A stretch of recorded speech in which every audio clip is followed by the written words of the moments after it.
All right, we're hoping to move away from this notion that gentrification is controversial. It's complicated. It's actually not complicated. You put people out so you can bring new people in. That's what it is.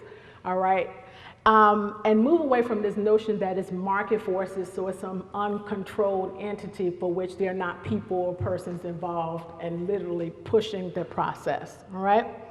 As we said, we wanted to be a community tool and documentation of displacement and a place for organizations and other groups to go to.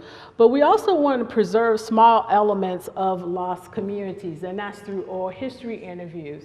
And let me go back. In terms of documenting organizations, activities, and anti-gentrification, I really want to highlight 3 solutions, because I do think that's important, that any discussion of gentrification has to get to these solutions.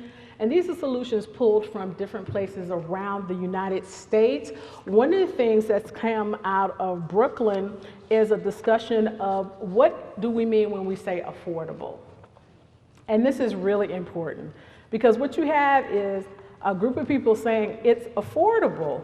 And one gentleman already said it's affordable, and $220,000 is considered an affordable home, right? That's not affordable.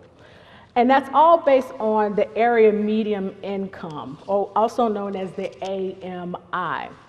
The area median income is supposed to be set against the whole average of the city.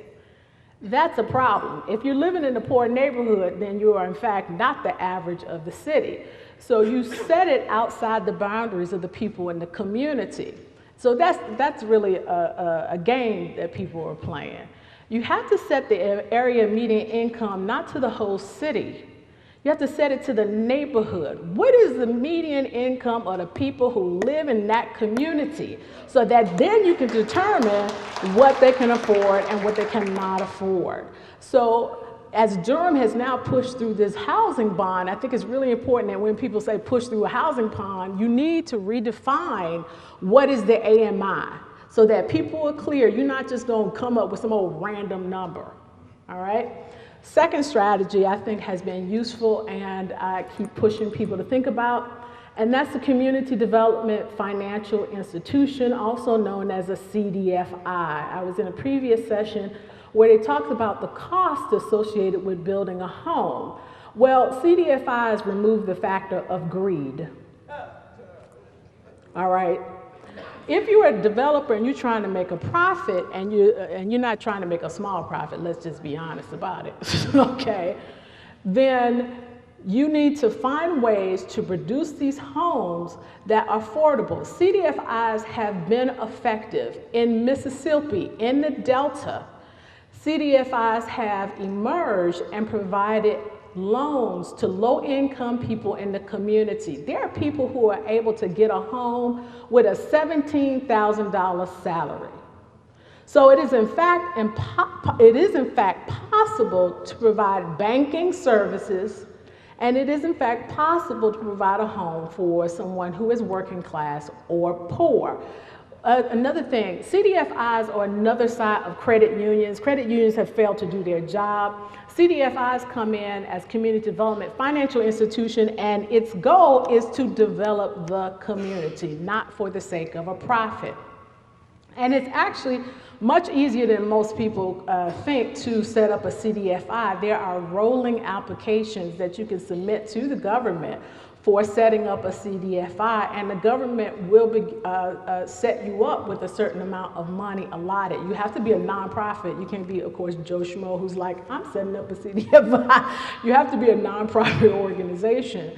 But it's possible for community groups to come together to set up a banking institution that will help facilitate development that's not profit-oriented and or, more to the point, greed-oriented. Finally, I want to say a third thing, opportunity zones. I'll tell you it's a funky animal, opportunity zones.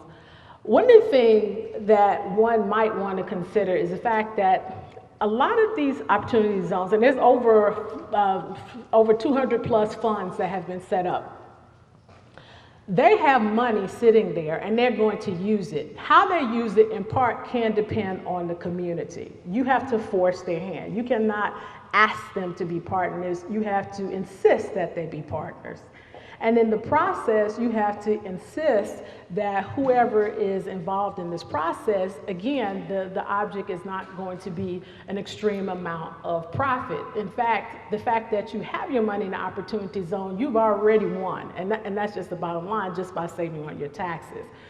Getting extra is extreme. So what you have to do is apply the pressure. Additionally, you have to monitor the opportunity zones operating in your community to ensure that the money is used properly. There's a case in Baltimore where they're doing development, and the development has led to some ginormous mall, right? So you have to monitor to ensure that these funds are doing what they are supposed to do. I want to say that for me, the Gentrification Project is personal. My father is right in the middle of this process.